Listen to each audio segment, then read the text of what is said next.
دو چیزیں مختلف نہیں چل رہی, ساتھ ساتھ کوئی ریلیف مل رہا ہے, سہولت کاری ہے, یا کیا ہے؟ دیکھیے معافی کس سے مانگی, پہلی بات تو یہ ہے, یہ جرم ایک آدمی نے کیا ہی نہیں تو وہ معافی کیوں مانگے. دوسری بات یہ ہے کہ یہ فیصلے حکومتیں کرتی ہیں, کوئی ادارے نہیں کرتے. اور تیسری بات ہے سب سے اہم جو ہے کہ پاکستان میں جب بھی اس طرح کے گمبھیر معاملات تو لوگ عدالت کی طرف دیکھتے ہیں, تو عدالت نے ایک معاملہ سلجھا دیا ہے, انہوں نے ضمانت دی ہے, پاکستان کی سب سے بڑی عدالت ہے. تو میرا خیال ہے اس کے بعد جو کوئی مرضی کوئی کہتا رہے. صحیح, ٹھیک ہے مظہر صاحب, آپ کا پوائنٹ آ گیا ہے کہ جو ہے وہ ایک تازہ ہوا کا جھونکا پی ٹی آئی کے حلقوں میں آ گیا ہے, اور عدالتی جو کیسز چل رہے ہیں اس میں کہیں نہ کہیں ریلیف ملے گا آئندہ آنے والے دنوں میں بھی. لیکن ہمارے ساتھ جو میاں داؤد صاحب بھی موجود ہیں, پیزا کھا رہے ہیں اکیلے اکیلے, ہم انتظار کر رہے تھے کہ ان کا پیزا ختم ہو جائے تو پھر ان سے بات شروع کی جائے. تو آپ مٹھائی کی جگہ جو ہے وہ آپ پیزا کھا رہے ہیں, تو آپ کیا سمجھتے ہیں جو آج جو عدالتی فیصلہ آیا ہے اس سے کیا امپیکٹ آئے گا 9 مئی کے کیسز کے حوالے سے؟ 9 مئی کے کیسز کے اوپر تو کوئی امپیکٹ نہیں آئے گا. ضمانت کی حد تک یہ فیصلہ تھا, ضمانت ہونی چاہیے تھی, ٹرائل کورٹ سے ہی ہو جانی چاہیے تھی, کیونکہ جو قانونی طور کے اوپر اگر ایک ہی طرح کے کردار کے یا ایک ہی طرح کے الزام کے اگر ملزمان ہوں, ان کی پہلے ضمانت منظور ہو چکی ہوئی ہو, تو اس کی جو دوسرا ملزم ہوتا ہے اس کی بھی ضمانت جو ہے وہ منظور ہو جانی چاہیے. جیسے اعجاز چودھری صاحب جن کے اوپر سازش کا الزام تھا, پلاننگ کا الزام تھا, ان کی ضمانت ہوگی, 109 کے حد تک ان کو ملزم رکھا ہوا تھا, تو سپریم کورٹ سے ہو گئی تھی, باقی بھی دیگر ملزمان کی ہو گئی تھی. اسی بنیاد کے اوپر سپریم کورٹ نے جو ہے وہ عمران خان صاحب کی ضمانت جو ہے وہ لے لی ہے. اس کا 9 مئی کے مقدمات کے اوپر کوئی امپیکٹ نہیں ہے. وہ سپریم کورٹ نے اپنے فیصلے میں بھی, آج کے فیصلے میں بھی لکھا ہے, تو جو مٹھائیاں بٹ رہی ہیں, مٹھائیاں کھائی جا رہی ہیں, تو ان کا کیا بنے گا؟ وہ مٹھائیاں تو پاکستان میں آپ دیکھیں ہر سیاسی جماعت اور اس کا لیڈر جب بھی اس کے حق میں کوئی فیصلہ آتا ہے تو اس جماعت کے کارکنان جو ہے وہ مٹھائیاں کھاتے ہیں, کھاتے رہنا چاہیے. لیکن جس طرف جو ہے وہ تحریک انصاف کا, پی ٹی آئی کا اور پاکستان کے اکثر حلقوں کا دھیان نہیں جا رہا نا, وہ بڑی خوفناک بات ہے. وہ یہ ہے کہ آج کے دن تک 9 مئی کے تمام مقدمات میں عمران خان صاحب کے خلاف چلان جمع نہیں کروایا گیا. یہ اتنی خوفناک بات ہے جس کو تحریک انصاف میں بڑے بڑے سنجیدہ قسم کے لوگ موجود ہیں, بڑے بڑے قانوندان موجود ہیں, وہ یہ سمجھ نہیں پا رہے کہ اس کا مطلب یہ ہوا کہ ان کا ملٹری ٹرائل جو ہے وہ کیا جا سکتا ہے. ممکن ہے کہ اس وجہ سے چلان جمع نہ کروایا جا رہا ہو. یہ میرا اشارہ بھی اسی طرف ہے کہ اگر 9 مئی کے ایک ملزم کو سزا مل سکتی ہے تو باقی ملزموں کے لیے ڈیفرنٹ پیمانہ تو نہیں ہوگا نا؟ نہیں, بالکل نہیں ہوگا. میں اسی طرف آپ کی گزارش کرنے لگا تھا کہ دیکھیے ہمارے سامنے ہے پاک فوج کے D G I S P R کی ایک پریس ریلیز ہمارے سامنے موجود ہے. اس پریس ریلیز کے مطابق جو جنرل فیض صاحب ہیں وہ گرفتار ہیں, اور اس پریس ریلیز کے مطابق جو 9 مئی کی سازش ہے ان کے مجرمان کو جو ہے وہ نہیں چھوڑا جائے گا, اور جنرل فیض صاحب سے 9 مئی کے حوالے سے ممکن ہے اس پریس ریلیز کا تاثر یہ ملتا ہے کہ ٹرائل ہوگا. اگر جنرل فیض صاحب کا 9 مئی کے حوالے سے ٹرائل ہوگا تو پھر یہ تاثر بھی جاتا ہے کہ عمران خان کے خلاف چلان اس وجہ سے جمع نہیں کروایا جا رہا کہ ممکن ہے کہ پروسیکیوشن کا یہ خیال ہو کہ مستقبل میں عمران خان صاحب کا ٹرائل جو ہے وہ ملٹری کسٹڈی میں ہوگا. مجھے جو ذاتی طور کے اوپر بطور قانوندان, یہ میری ذاتی رائے ہے, جو سمجھ آتی ہے, جو مطلب سمجھ آتا ہے, وہی آتا ہے. اپنا ایک قانونی نقطہ ہی ہے, آپ قانوندان ہے, تو یہ اگر ماسٹر مائنڈ ہے تو وہ کتنا اس پہ وہ اکیوز ہے, اس کو کیا اس کی فردر پروسیکیوشن ہو سکتی ہے کہ ماسٹر مائنڈ کے لیے علیحدہ ہے اور ایگزیکیوٹر کے لیے علیحدہ ہے؟ نہیں علی صاحب, ایسا نہیں ہے. قانون کے اندر جو 109 کے ملزمان ہیں, سازش کے ملزمان ہیں, اس کو آپ نے 120 بی پی پی سی کے ساتھ پڑھنا ہے, 121 پی پی سی کے ساتھ پڑھنا ہے. اس کی حد تک جو اس کا کردار بنتا ہوگا وہی جو ہے وہ سزا اس ماسٹر مائنڈ کی ملے گی, چاہے ان کو 14 سال مل جائے, چاہے ان کو 3 سال مل جائے, چاہے ان کو 1 سال مل جائے, چاہے ان کو عمر قید کی سزا مل جائے, چاہے ان کو سزائے موت مل جائے. اس کا فیصلہ تو ٹرائل کورٹ کی ایویڈنس کے مطابق ہوگا. اب ہم نے جو 9 مئی کے مقدمات کے فیصلے آئے ہیں ٹرائل کورٹ سے, ان فیصلوں کے مطابق اگر دیکھا جائے تو جو سازش کرنے والے ملزمان تھے ان کو 10-10 سال قید کی سزا گئی ہے. تو یہ تو منیمم سٹینڈرڈ ہو گیا. ممکن ہے کہ یہ سزائیں ہائی کورٹ سے جا کے ختم ہو جائیں, ممکن ہے کہ یہ سزائیں ختم نہ ہوں, لیکن میں توجہ آپ کی اس طرف دلوانا چاہ رہا ہوں کہ عمران خان کی حد تک چلان جمع نہ کروانے سے یہ امپریشن ملتا ہے کہ عمران خان صاحب کا ملٹری ٹرائل جو ہے وہ ہوگا. یہی ایک وجہ سامنے آتی ہے کہ 2 سال ہو گئے, تمام باقی ملزمان کے خلاف چلان جمع ہو گئے, لیکن عمران خان صاحب کے خلاف چلان جمع نہیں ہوا. اگر آپ اس عمل کو, اس اقدام کو پریس ریلیز کے ساتھ DGI/SPR کی پریس ریلیز کے ساتھ ملا کر پڑھیں جو 2024 میں جاری ہوئی تھی, تو تاثر یہ ملتا ہے کہ عمران خان صاحب جو ہیں ان کا ٹرائل جو ہے وہ جنرل فیض صاحب کے ساتھ ملٹری ٹرائل ہوگا. صحیح ٹھیک ہے, یہ پہلے بھی بڑی دفعہ ذکر ہو چکا ہے کہ ملٹری جو ہے وہ ٹرائل ہوگا. دیکھیں حالات کیا بنتے ہیں. ہمارے ساتھ موجود ہیں ڈاکٹر عبدالرحمان صاحب, ان سے ہم یہ پوچھیں گے کہ جو امریکہ میں جو ایک اس وقت فیلڈ مارشل صاحب کے حوالے سے گفتگو چل رہی ہے, اور آج ایک امریکی جزیرے میں بھی اس کے حوالے سے کالم لکھا گیا, مرد آن کہا گیا, تو کیا سمجھتے ہیں کہ جو ہماری جو فیلڈ مارشل صاحب کی جو اس وقت اسٹریچر بن رہا ہے امریکہ میں, اس کے بارے میں آپ کیا کہیں گے؟ Thank you very much for having me in the programme. درست فرمایا آپ نے کہ جو پاکستان کی اب اٹھان ہے, یا جو پاکستان کا قد کاٹ اب ہمیں دیکھنے کو مل رہا ہے, وہ پہلے ماضی میں نہیں رہا. اب ایک اٹھان جو ہے ماضی سے بالکل ہٹ کے ہے.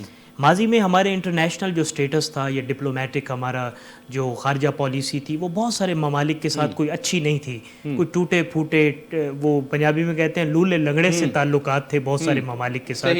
ایون اب بھی ایسا ہے کہ بہت سارے جو ممالک ہیں وہ ابھی بھی ہمیں ویزا نہیں دیتے, اور ہمارے جو شہری ہیں, جو ہمارے لوکل سٹیزنز ہیں, ان کے لیے اپنے دروازے نہیں کھولتے. یہ اب بھی اس طرح کی سچویشن ضرور موجود ہے. لیکن جو فیلڈ مارشل کا آپ نے ذکر کیا, وہ یقیناً ان کا جو دورہ ہے وہ بڑے قدر کی نگاہ سے دیکھا جا رہا ہے. کبھی آپ نے دیکھا کہ ماضی 2 دورے ہو گئے, بالکل, کبھی آپ نے ماضی میں دیکھا کہ اس طرح سے کوئی فیلڈ مارشل امریکہ میں یا دنیا میں کسی ملک کے دورے پر گیا ہو اور اس طرح سے پذیرائی ملی ہو, اور جو ظاہر ہے امریکہ ایک دنیا میں ایک اپنا سٹیٹس رکھتا ہے, اور اس کے پریزیڈنٹ کی اس طرح سے تعریف کرنا, پریز کرنا, میں سمجھتا ہوں کہ یہ انپریسیڈنٹڈ, یہ اس کی کوئی مثال نہیں ہمیں پہلے ماضی میں ملتی. یہ فرسٹ ٹائم ایسا ہوا ہے. تو میرا خیال ہے کہ اگر یہ دورے اس طرح ان کا جو تسلسل ہے وہ برقرار رہا, تو آنے والے وقتوں کے اندر اس کی اٹھان اچھی مجھے بنتی نظر آ رہی ہے. اچھا, فیلڈ مارشل صاحب کے حوالے سے بات ہو رہی ہے, تو مطلب راز صاحب یہ ایک بڑا بھونچال بھی آیا ہے ایک سہیل وائس صاحب کے حوالے سے, کالم کے حوالے سے. آپ کے کیا اطلاعات ہیں کہ یہ کیا کیس ہوا, اس کی پھر تحقیق کرنی پڑی DGI/SPR کو, کیا کہیں گے اس حوالے سے؟ اچھا, پہلے تو میں یہ ڈاکٹر صاحب جو فرما رہے تھے نا کہ ماضی کی کوئی مثال دیں, تو میں یہ بڑی رسپیکٹ کے ساتھ عرض کروں گا کہ ڈاکٹر صاحب ایوب خان کا جو دورہ امریکہ ہے اس کو دیکھیں. ایوب خان کے دورے میں بھی بہت پروٹوکول دیا گیا تھا, اور اسی طرح تھا. یہ بات درست ہے کہ پاکستان کی اٹھان ہوئی ہے, لیکن اب پاکستان کے اندر جو صورتحال ہے اس کو بھی تو کسی طرف لگانا ہے یا نہیں. پاکستان میں سیاسی عدم استحکام ہے, پاکستان میں معاشی عدم استحکام ہے, پاکستان میں غربت جو ہے وہ ورلڈ بینک کی رپورٹ کے مطابق آدھا پاکستان غربت کی لکیر سے نیچے ہے, پاکستان میں بےحیائی ہے, پاکستان میں بے روزگاری ہے, بد امنی ہے. یہ جو مسائل ہیں اس کے لیے تو سیاسی استحکام چاہیے, اور سیاسی استحکام ہے نہیں. تو یہ جو حکمران اس وقت بیٹھے ہیں, ٹھیک ہے یہ بڑے بڑے اشتہارات دیتے ہیں, بہت کچھ کرتے ہوں گے, لیکن سیاسی استحکام تو نہیں آ سکا. اب جو آپ نے سوال کیے, دیکھیے میری سہیل وڑائچ صاحب سے دوستی ہے, بڑے پرانے ہم دوست ہیں, اور میرا خیال ہے کہ سہیل وڑائچ صاحب کی ملاقات بھی ہوئی ہے, ان سے گفتگو بھی ہوئی ہے, اور اب جب معاشرے کی طرف سے بڑے سوالات اٹھائے گئے, اور خاص طور پر سوشل میڈیا پہ, تو پھر وہاں سے میرا خیال ہے کہ ایک یو ٹرن لیا گیا ہے کہ ایسی کوئی ملاقات نہیں ہوئی. باقی میرا خیال ہے کہ ان کی ملاقات. اب دیکھیے بشریت مسلمان, ہمیں قرآن سے زیادہ تو مقدس کوئی چیز نہیں ہے. اب ایک آدمی کہہ رہا ہے کہ میں قرآن پہ حلف دینے کے لیے تیار ہوں کہ میری ملاقات ہوئی ہے,